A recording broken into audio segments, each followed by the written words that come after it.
Hello friends, welcome back to YouTube channel once again Prepnix UPSC. So आज हम अपनी ancient history continue करेंगे, series जो चल रही है हमारी। आज का टॉपिक है इंडस वैली सिविलाइजेशन। बहुत ही अच्छा टॉपिक है, पढ़ने में इतना मजा आएगा। और हम इस टॉपिक को स्टोरी के थ्रू कवर करेंगे कि आप लोगों को लाइक एक दिमाग में बैठ जाए स्टोरी कहानी की तरह, कि आप लोगों को भाई प्रॉपर नोट्स हैं। और आप अभी हम लोग एक अपना टेलीग्राम चैनल स्टार्ट करने जा रहे हैं जहाँ पे हमारे हैंड रिटन नोट्स मिलेंगे आपको यूपीएससी लेवल के। So Indus valley civilisation time frame 2500 to 1900 BC इसका टाइम फ्रेम है कि 2500 टू 1900 बीसी। सो सबसे पहले हमें समझ आना चाहिए कि सिविलाइजेशन क्या होता है। तो civilisation simply means an advance culture. अब एडवांस कल्चर समझने के लिए हमें पहले पता होना चाहिए कि कल्चर क्या होता है। कल्चर तो जैसे कि आप हर कोई फॉलो करते हैं, हर एक फैमिली में अपना कोई कल्चर होता है। जैसे इंडिया में एक कल्चर जो सबसे ज्यादा फेमस है कि नमस्ते करते हैं हम लोग। नमस्ते कल्चर है जो कि हमें हमारी जो कि ओल्ड जनरेशन से उनसे पास होते होते हम लोगों को मिला और हम लोग भी उसी को फॉलो करते हैं, वही कल्चर है। सो ऐसे कल्चर जो होता है फ्लेक्सिबल होता है, वो टाइम के साथ चेंज होता है कि लाइक लोग अपने अपने हिसाब से डेवलप करते हैं नई नई चीजें, फिर वो पास होता रहता है नेक्स्ट जनरेशन को। So culture is just a set of values, tradition, believes, food, dress, religion, language etcetera practiced by a group of people and passed on to the next generation। एक ग्रुप ऑफ पीपल कोई common चीज अगर share कर रहा है, like हर एक state है, अलग अलग स्टेट है। साउथ इंडिया, वहाँ का खाना आपको अलग मिलेगा। गुजरात जाएंगे तो वहाँ पे आपको अलग खाने को मिलेगा। कश्मीर जाएंगे वहाँ का खाना अलग होगा। बिहार में अलग होगा।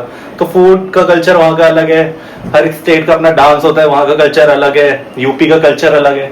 तो ऐसे जो ग्रुप ऑफ पीपल जो शेयर करते हैं, लाइक सेम चीज प्रैक्टिस करते हैं और वो अपनी नेक्स्ट जनरेशन को पास करते हैं, उसी को हम कल्चर बोलते हैं। तो यही मतलब था एडवांस कल्चर का। अब कल्चर हमें पता चल गया है, सिविलाइजेशन का मतलब है एन एडवांस कल्चर। पर सिविलाइजेशन अभी हमारे कोई सिविलाइजेशन नहीं है। सिविलाइजेशन होने के लिए 5 एलिमेंट्स होने जरूरी है और वो भी एक साथ होनी चाहिए, पांचों के पांचों एलिमेंट्स। अगर ये सारी चीजें एक साथ मैच कर रही है तभी हम किसी एरिया को या किसी जगह को सिविलाइजेशन बोलेंगे। 5 एलिमेंट्स में क्या है? अर्बनाइजेशन, जो भी जगह है वो एक तो डेवलप होनी चाहिए, अर्बनाइज्ड होनी चाहिए। सेकंड, सेंट्रलाइज्ड पॉलिटी होनी चाहिए कि लाइक वहाँ पे गवर्नमेंट होनी चाहिए रूल करने के लिए, मतलब उनकी एक सेंट्रलाइज्ड पॉलिटी होनी चाहिए। लाइक आज के टाइम में भी एक हमारी सेंट्रलाइज्ड पॉलिटी है कि एक गवर्नमेंट है, पार्लियामेंट है, लॉज बनाती है। ऐसे उस टाइम पे भी एक सेंट्रलाइज्ड पॉलिटी होनी चाहिए। सिविलाइजेशन होने के लिए इसका सेकंड एलिमेंट है, ये फर्स्ट था urbanisation. Third, uniformity in public buildings.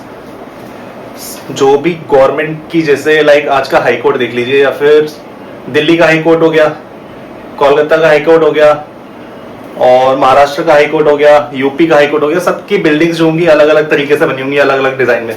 लेकिन सिविलाइजेशन अगर किसी को हम बोल रहे हैं तो वहां पे सारी बिल्डिंग भी सेम दिखनी चाहिए, यूनिफॉर्मिटी होनी चाहिए वहां की पब्लिक बिल्डिंग्स में।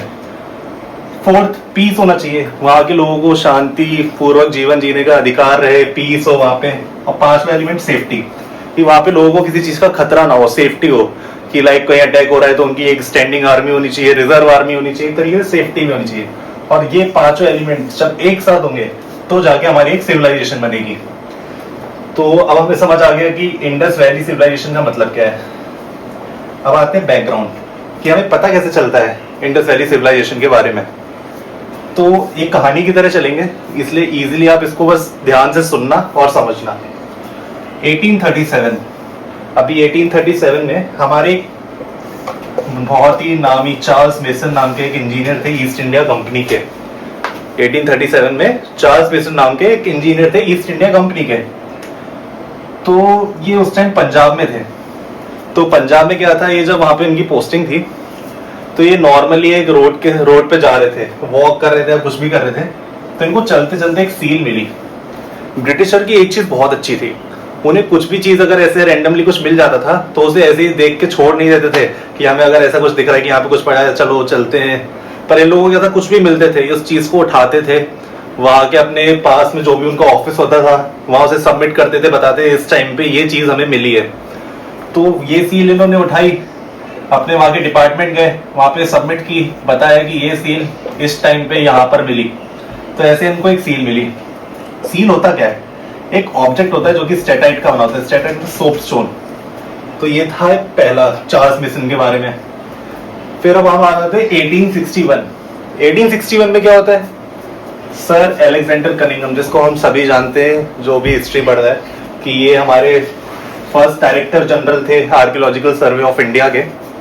तो इन्होंने क्या किया था 1861 में, पहले तो ये स्कॉलर थे, लिंग्विस्ट थे, कि बहुत सारी लैंग्वेजेस जानते थे, एक हिस्टोरियन थे, और ये रिटायर्ड सिविल सर्वेंट थे।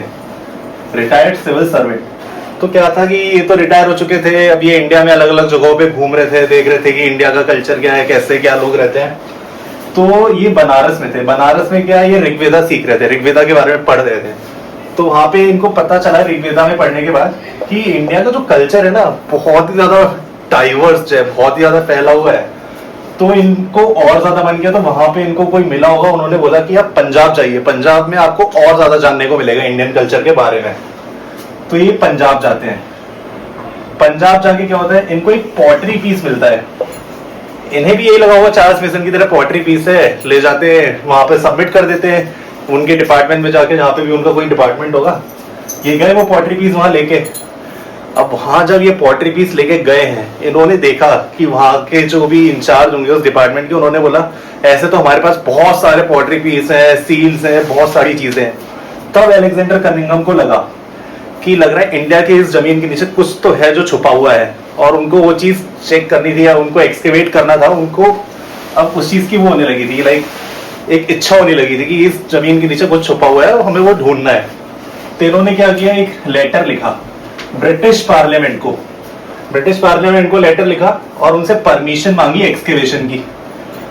तो परमिशन जैसे उन्होंने एक्सकेवेशन की मांगी पार्लियामेंट से, ब्रिटिश पार्लियामेंट से, और परमिशन जो थी उन्हें ग्रांट कर दी गई और इन्हें परमिशन मिल गई। फिर 1861 में archaeological survey of India establish होता है। आर्कियोलॉजिकल सर्वे ऑफ इंडिया बनके तैयार हो जाता है। उसका हेडक्वार्टर रखते हैं लोग कैलकत्ता में।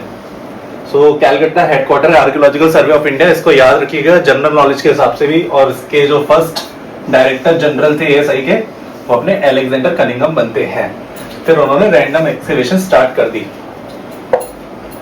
सो फिर 1920 में सर जॉन मार्शल, ये तब के डायरेक्टर जनरल थे आर्कियोलॉजिकल सर्वे ऑफ इंडिया के। तो क्या होता है, ये फिर से ब्रिटिश पार्लियामेंट से परमिशन मांगते हैं। इस बार किस चीज की परमिशन मांगते हैं, इस बार ये बोलते हैं कि हमें साइंटिफिक एक्सकेवेशन करना है। पहले तो क्या था, रैंडम कहीं भी छोटी मोटी सी एक्सकेवेशन कर ली, पर इस बार प्योर की लाइक अब हमें अच्छे से एक्सकेवेशन ही करना है, कि लाइक हमें पूरा मशीनरी चाहिए होगा, सब कुछ चाहिए होगा। एक साइंटिफिक एक्सकेवेशन करने की इन्होंने परमिशन मांगी और परमिशन मिल गई ब्रिटिश पार्लियामेंट से इनको। फिर 1921 फर्स्ट एक्सकेवेशन की जाती है पंजाब। फर्स्ट एक्सकेवेशन कहां की जाती है, पंजाब में की जाती है। एंड फर्स्ट साइट जो डिस्कवर होती है, जो एक्सकेवेट की जाती है, वो होती है हड़प्पा। हड़प्पा फर्स्ट साइट होती है जिसको एक्सकेवेट करते हैं। और इसी की वजह से, क्योंकि ये फर्स्ट साइट जो थी हड़प्पा थी, इसी की वजह से पूरी एक्सकेवेशन का नाम ही हड़प्पन सिविलाइजेशन रख दिया गया। कि हड़प्पा को पहली साइट अगर एक्सकेवेट किया तो पूरी सिविलाइजेशन हड़प्पन सिविलाइजेशन बोला जाएगा। ग्रेजुअली क्या होता है, बहुत सारे हिस्टोरियंस अलग अलग जगहों पे अलग अलग साइट्स एक्सकेवेट करते हैं। मोस्टली जो की थी इंडस रिवर के पास एंड इसकी ट्रिब्यूटरीज के पास, अराउंड 2800 साइट्स, 2800 साइट्स के अराउंड इन लोगों ने डिस्कवर की थी, नई वाला एक्सकेवेट की थी अलग अलग साइट्स। और ज्यादातर जो थी इंडस और उसकी ट्रिब्यूटरीज के पास ज्यादातर साइट्स मिली थी हमें हड़प्पन सिविलाइजेशन के अंदर। तो ट्रिब्यूटरीज क्या है इंडस की, रावी, चेनाब, झेलम, ब्यास, सतलज, ये 5 ट्रिब्यूटरीज अपनी इंडस रिवर की। सो इसी की वजह से हम इसे इंडस वैली सिविलाइजेशन भी बोलते हैं। क्यों, क्योंकि मोस्टली जो साइट्स थी वो इंडस रिवर के पास मिली थी, इसलिए हम इसे इंडस वैली सिविलाइजेशन भी बोलते हैं। तो उसके बाद अगला टॉपिक एक आता है एक्सटेंट ऑफ आईडीसी, कि लाइक इंडस वैली सिविलाइजेशन कहां से कहां तक फैला हुआ था। तो सबसे पहले आते हैं नॉर्थ। नॉर्थ में एक जगह है मांडा। मांडा है अभी हमारा जो प्रेजेंट कश्मीर है। तो वहां तो नॉर्थ में तो एक मांडा तक थी कश्मीर। ईस्ट में जाएंगे तो आलमगीरपुर जो कि हमारा यूपी में है। वेस्ट में जाएंगे जो कि देसालपुर जो कि गुजरात में पड़ता है। साउथ में जाएंगे जो कि दाइमाबाद जो कि महाराष्ट्र में है। फिर नॉर्थ वेस्ट शौर्तुगाई जो जगह है वो अफगानिस्तान में है। और फिर एक वेस्ट में आते हैं, ये है सुख्त जंदौर पाकिस्तान में। 2 बार वेस्ट क्यों लिखा है, ये वेस्ट जो है ये इंडिया का वेस्ट है और ये वाला वेस्ट जो है ये पाकिस्तान का वेस्ट है। जो ऊपर के 4 है वो इंडियन, और जो पूरा जो है ये टॉप से लेकर बॉटम तक ये पूरे 6। सो ऊपर के 4 जो थे वो हमारे इंडियन थे, और जो ये ओवरऑल एक्सटेंट है हमारा वो टॉप से बॉटम जी 6 के 6 नाम आपको सारे याद ही करने पड़ेंगे। अब नेक्स्ट आ जाते हैं features of Indus valley civilisation. Indus valley civilisation के कुछ फीचर्स हैं, हम लोग टोटल अराउंड 10 फीचर्स हम लोग इस पे पढ़ने वाले हैं। सबसे पहला तो हम जो फीचर पढ़ेंगे टाउन प्लानिंग। अब टाउन प्लानिंग के अंदर भी सब डिविजन्स है कि जैसे टाउन्स कैसे थे, स्ट्रीट कैसे थे, वहां के वेल्स कैसी थी, बाथरूम्स कैसे थे, हाउसेस कैसे थे। तो वन बाय वन हम पढ़ते हैं टाउन प्लानिंग के अंदर। सो फर्स्ट टाउन प्लानिंग के अंदर फर्स्ट पॉइंट जो आता है हमारा टाउन्स, कि टाउन्स कैसे थे हमारे। सो गाइस जो हमारे टाउन्स थे, all towns are divided into two except one. सारे टाउन्स जो थे हमारे दो पार्ट्स में डिवाइडेड थे, सिर्फ एक को छोड़ के। दो पार्ट्स मतलब अपर टाउन और एक लोअर टाउन। पर एक धोलावीरा एक ऐसी जगह थी जो कि 3 पार्ट में डिवाइडेड थी, upper town, middle town and lower town. और इसको हम लेटर हड़प्पा साइट भी बोलते हैं क्योंकि ये हमने 1900 बीसी में इसको फाउंड किया था। और इसको धोलावीरा को UNESCO site art and culture के लिए, जैसे मैंने आपको बोला था कि साथ साथ लेते चलेंगे, तो याद रखना धोलावीरा जो थी हमारी यूनेस्को साइट है एक। सो धोलावीरा के 3 डिवीजन थे, अपर, मिडिल, लोअर, और बाकी सभी में से 2 डिवीजन थे, upper town and lower town. So secondly towns तो हमें पता चल गया कि 2 पार्ट्स में डिवाइडेड थे, अपर एंड लोअर टाउन। अब आते हैं स्ट्रीट। स्ट्रीट गलियां कैसी थी वहां की। लोअर टाउन हेड स्ट्रीट, जो स्ट्रीट थी वो हमारी लोअर टाउन के अंदर थी। अपर टाउन में स्ट्रीट्स नहीं थी, लोअर टाउन में थी। कंस्ट्रक्शन विद बर्न ब्रिक, जो भी जितनी भी स्ट्रीट्स थी हमारी हड़प्पा में, वहां पे जितनी भी स्ट्रीट्स थी सारी की सारी बर्न ब्रिक से बनी थी। मतलब उन ईंटों को पकाया गया, उसके बाद बनाया गया। बर्न ब्रिक से क्या मतलब कि वो ईंटें हैं तो ड्यूरेबल है, तो वहां की स्ट्रीट्स जो है ड्यूरेबल है। एक और चीज, जो ब्रिक का जो साइज था ना, मेजरमेंट, वो 4:2:1 का था। लाइक एक परफेक्ट मेजरमेंट जो एक ब्रिक का होना चाहिए।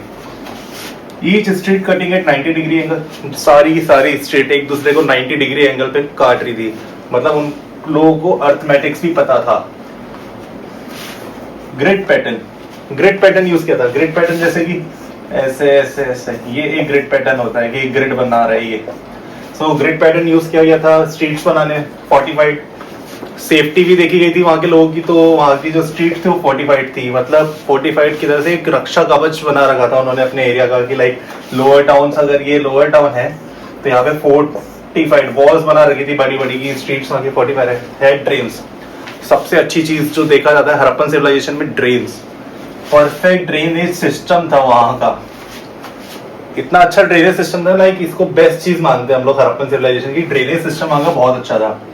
एट लास्ट वेल्स, वहां पे कुएं थे। हर स्ट्रीट के बाहर एक कुआं होता था, एक वेल होता था कि वहां से लोग आए फ्रेश वाटर पी सकें। तो थर्ड पॉइंट जो हमारा थर्ड फीचर है टाउन प्लानिंग का, वो है हाउसेस, कि वहां के हाउसेस कैसे थे हड़प्पन सिविलाइजेशन में। ऑल स्ट्रीट एंड हाउसेस, सारी की सारी स्ट्रीट्स में हमें हाउसेस मिले हैं, हाउसेस के एविडेंस मिले हैं। कंस्ट्रक्टेड विद बर्न्ड ब्रिक, वही बर्न्ड ब्रिक से बने हुए सारे के सारे हाउसेस जितने भी हैं। 2 हाउसेस फेस्ड ईच अदर, जैसे कि ये स्ट्रीट है, एक हाउस अगर यहाँ है तो दूसरा हाउस यहाँ होगा, एक हाउस यहाँ है तो दूसरा हाउस यहाँ होगा, एक दूसरे को फेस कर रहे हैं। 2 houses facing each other, different shape and sizes, अलग अलग शेप के हैं, अलग अलग साइज के हैं। लाइक किसी का घर ऐसा हो सकता है, किसी का ऐसा हो सकता है, अलग अलग सर्कुलर पैटर्न होगा, किसी का स्क्वायर होगा, रेक्टेंगल होगा। तो डिफरेंट शेप्स एंड साइजेस हैं हाउसेस के। मैनी रूम्स, हमें एक एक हाउस में 17, 18, 17, 18 रूम्स मिले हैं। So you are understanding that we have found 17, 18 rooms in single houses. का मतलब might have joint family, they might have joint family, शायद ज्वाइंट फैमिली का सिस्टम एग्जिस्ट करता होगा उस टाइम पे। हमने माइट क्यों लिखा है? हिस्ट्री में हमेशा हम एक्सेप्शंस पे चलते हैं, हमें कोई ऐसा 100% प्रूफ नहीं होता कि इसके आईवीसी के ऊपर कोई ऐसा, हमें 100% कोई ऐसा मैन्युस्क्रिप्ट या फिर कोई आर्कियोलॉजिकल लिटरेरी सोर्स ऐसा नहीं मिला जो हमें गारंटीड देता हो कि यहाँ पे ज्वाइंट फैमिली सिस्टम था या फिर ये था वो था। इसलिए हम माइट लेते हैं कि might have joint family existed. And an open courtyard, बहुत सारे रूम्स तो थे ही घरों के अंदर, पर साथ में एक कोर्टयार्ड भी था। कोर्टयार्ड मतलब आंगन जो होता है, हर घर के अंदर हमें एक कोर्टयार्ड और बहुत सारे रूम्स मिले। विंडोज टॉप पे मिली है, लाइक अगर ये आपका घर है तो आपकी विंडोज जो है यहाँ पे टॉप पे मिली है। ये घर, ये टॉप पे विंडोज, सो विंडोज जो है घर के टॉप पे मिली है। वुडन डोर्स, लकड़ी के दरवाजे, single, double and multi storeyed. ऐसा नहीं है कि सारी जो आगे घर है एक ही जैसे बने हुए हैं, कोई सिंगल स्टोरीड है, कोई डबल स्टोरीड है, कोई मल्टी स्टोरीड है। स्टेयर्स फाउंड ऑन साइड और द बैकयार्ड। जो हमें सीढ़ियां मिली है, स्टेयर्स मिली है, वो या तो घर के साइड में मिली है तो घर के बैक साइड में मिली है। एट बैकयार्ड मैनी बाथरूम्स, हमें बहुत सारे बाथरूम्स देखने को मिलते हैं, वो भी घर के बैक साइड में। सम हाउसेज हैड वेल, कुछ कुछ मतलब सभी नहीं, कुछ कुछ घरों में हम लोग को खुद के पर्सनल वेल्स देखने को मिले, खुद के पर्सनल वेल्स देखने को मिले कुछ कुछ घरों में। बाथरूम्स के बारे में आते हैं। फोर्थ फीचर हमारी टाउन प्लानिंग का बर्न ब्रिक। हर चीज में कॉमन है, इन लोगों ने हर जगह बर्न ब्रिक का यूज किया है, ड्यूरेबल है क्योंकि। फाउंड एट बैकयार्ड, अभी ऊपर बताया है कि बैकयार्ड में हमें बाथरूम्स मिले हुए हैं। मैनी नंबर्स, बहुत सारे नंबर्स हैं, बहुत ज्यादा बाथरूम्स मिले, एक एक घर में 6-6, 7-7 bathroom, 8-8 bathroom. Water tank and an Indian closet, her bathroom में हमें एक वाटर टैंक का कनेक्शन मिला है और इंडियन क्लॉसेट मिला हुआ है कि इंडियन स्टाइल में वहां के बाथरूम बने हुए हैं। वुडन डोर्स, लकड़ी के दरवाजे यूज किए गए थे बाथरूम से। 2 bathroom faced each other, same घर की तरह। बैक साइड में भी अगर जैसे किसी के घर में 6 बाथरूम है तो 3 ऐसे होंगे और 3 जस्ट उसके अपोजिट में। तो ये था कि 2 बाथरूम्स आप एक दूसरे को फेस कर रहे हैं। एक्सीलेंट ड्रेनेज सिस्टम, आपको मैंने बताया था ड्रेनेज सिस्टम हड़प्पन सिविलाइजेशन का सबसे बेस्ट फीचर है, impressive feature of the Harappan town planning. अब नेक्स्ट 5th फीचर पे आते हैं टाउन प्लानिंग के, जो कि हमारे वेल्स हैं। वेल्स के बारे में, all sites have yielded wells, जितनी भी साइट्स मिले हम लोगों को मिली है एक्सकेवेशन के टाइम, हर साइट में हम लोगों को वेल मिला हुआ है। Both public and private wells मिले हुए हैं कि लाइक कुछ वेल्स जो होते हैं कि हर कोई उससे पानी ले सकता है, कुछ खुद के वेल्स होते हैं, जैसे कि हमें लोगों के घरों में वेल्स मिले। यहाँ पे भी हाउसेज में पढ़ा कि सम हाउसेज हैड वेल्स, तो कुछ लोगों के खुद के भी घर में कुएं थे, तो ऐसे पब्लिक एंड प्राइवेट वेल्स में डिवाइडेड है। Wells were in circular shape, wells का जो शेप था वो सर्कुलर था और वही एक कॉमन चीज बर्न्ट ब्रिक से बना हुआ था। Maximum wells founded Kalibangan and Lothal. Kalibangan and Lothal की हमारी 2 साइट्स हैं हड़प्पन सिविलाइजेशन की। कालीबंगन जो है हमारा राजस्थान में पड़ता है और लोथल जो है हमारा गुजरात में पड़ता है, और इन दोनों ही जगह सबसे ज्यादा मैक्सिमम नंबर में वेल्स हम लोग को फाउंड हुए। एट मोहनजोदारो, मोहनजोदारो हमारी एक ऐसी साइट है जहां पे हमें अपर टाउन में भी वेल देखने को मिला है। At upper town well found. Drinking water management known to them, wells के सिस्टम को देखकर हमें पता चलता है कि लाइक उन लोगों को ड्रिंकिंग वाटर मैनेजमेंट पता था कि कैसे वाटर को स्टोर करना है। एंड हमारा 6th feature very important, Citadel. Citadel क्या है? Citadel is just like a mini fort, एक छोटे से किले की तरह मिनी फोर्ट। फाउंड एट, हमें 6 जगहों पे सिटाडेल के ट्रेसेस मिले हैं, जो कि है हड़प्पा, मोहनजोदारो, छानूदारो, कालीबंगन, लोथल, बनावली। हड़प्पा, मोहनजोदारो और छानूदारो जो है वो पाकिस्तान का हिस्सा है। मोहनजोदारो में हमें सबसे बड़ा biggest citadel we have found at Mohenjodaro. And Chanhudaro पे हमें जो एक सिटाडेल मिला है वो जो है ब्रोकन है। और ये जो बताया कि आपको पहले के जो 3 है, हड़प्पा, मोहनजोदारो, छानूदारो पाकिस्तान में, and Kalibangan, Lothal, Banawali. Kalibangan Rajasthan, Banawali Haryana and Lothal Gujarat.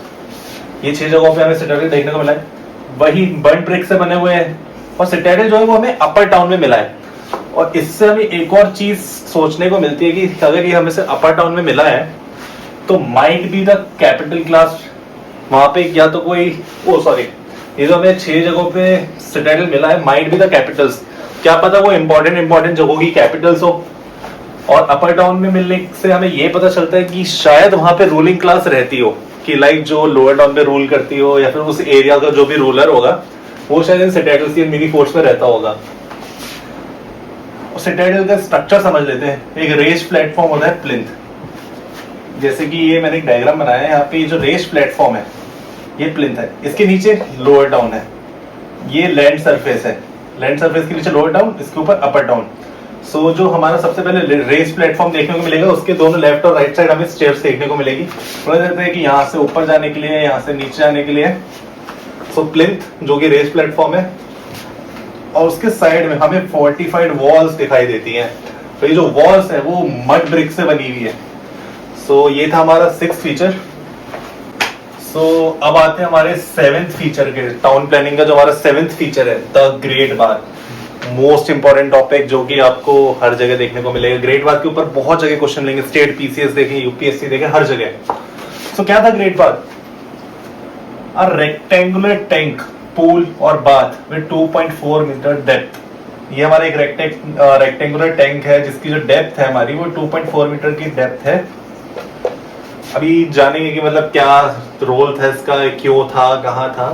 सो एक तरीके से पहले इसका स्ट्रक्चर समझ लेते हैं। रेक्टेंगुलर शेप का टैंक था। अब इसका पर्पस हमें नहीं पता है कि पर्पस क्या था, कि ये कोई बस वाटर का टैंक था या स्विमिंग पूल था या बाथिंग के लिए कुछ था। इसकी डेप्थ जो थी 2.4 मीटर की थी, और जो बना था ये साइड से पूरा ये बर्न्ड ब्रिक से बना हुआ था, जो कि इनका कॉमन फीचर हो गया बर्न्ड ब्रिक।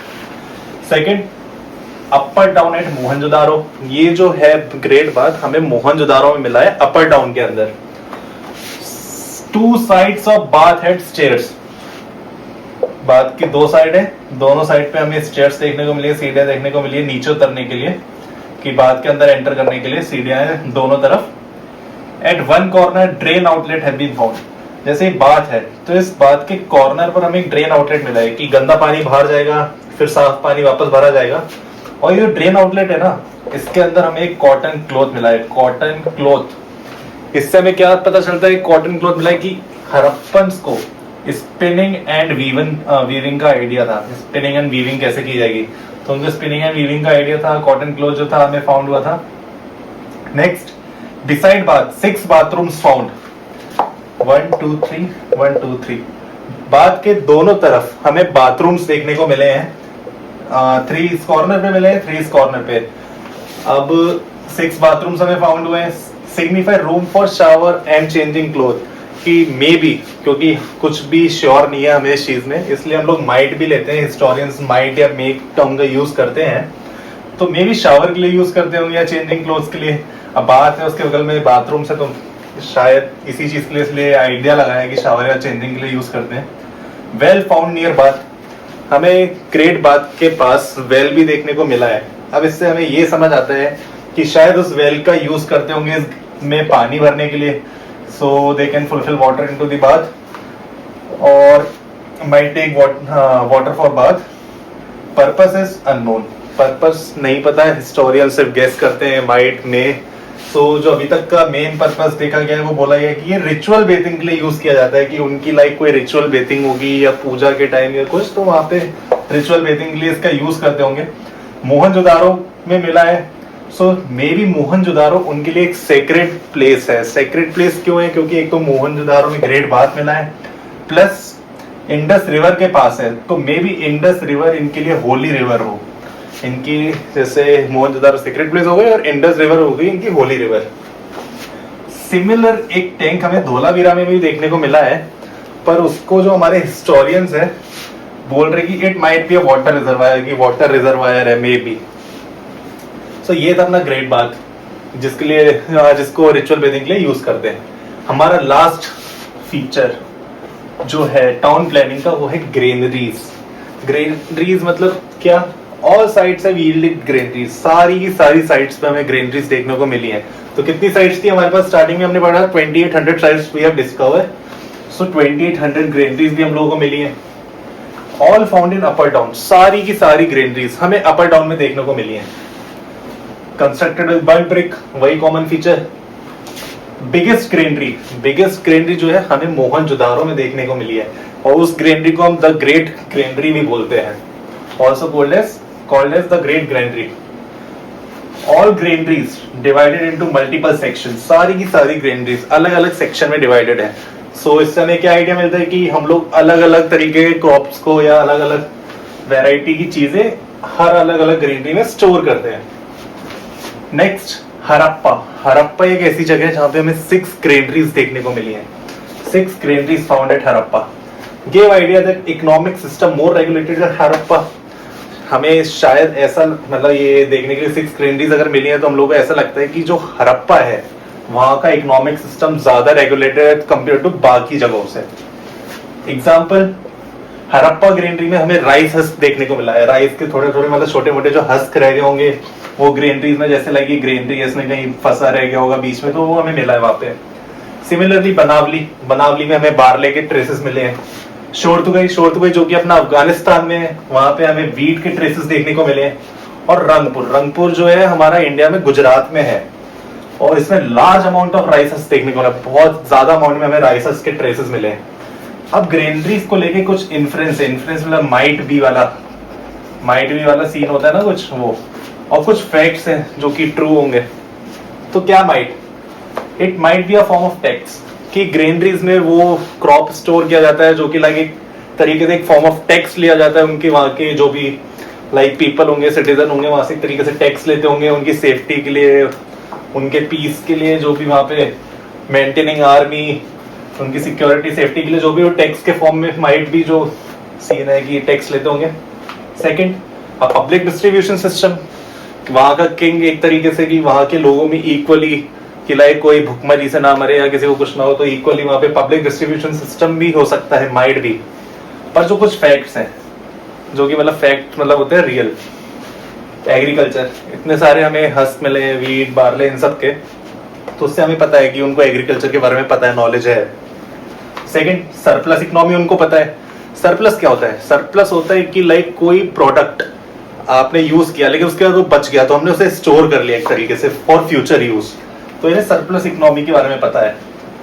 ये लोग फ्यूचरिस्टिक है, आगे का सोच के चलते हैं कि आगे अगर कोई ऐसी कंडीशन आ गई तो हमें उससे कैसे टैकल करना है, तो उसके लिए पहले से सेव करके चलना होगा चीजों को। आर्ट ऑफ स्टोरेज पता है कि लाइक इन फ्यूचर अगर ड्रॉट आ जाता है या फिर फ्लड आ जाता है तो ये ग्रेनरीज रहेंगे उनकी हेल्प के लिए, तभी अपर टाउन में बनाया गया है इनको कि लाइक अगर फ्लड भी आता है तो इनका जो भी सरप्लस क्रॉप है वो बचा रहे। एंड ट्रेड अभी हम पढ़ेंगे आगे चल के कि लाइक ट्रेड में भी ये अपने ये सारे हस्क वगैरह जो, सॉरी हस्क नहीं, मतलब जो भी इनके क्रॉप्स थे वो यूज करते होंगे ट्रेड के लिए। सो ये थे हमारे कुछ 8 फीचर्स टाउन प्लानिंग के। अभी इस वीडियो को तो हम यहीं पे पॉज करेंगे, अगले वीडियो में हम पढ़ेंगे हड़प्पन की पॉलिटी कैसी है, हड़प्पन की ट्रेड कैसी थी, मेसोपोटामियंस के साथ क्या ट्रेड करते थे, ये सारी चीजें हम अगली वीडियो में डिस्कस करेंगे। Thank you so much guys and please subscribe prep next UPSC and thank you so much.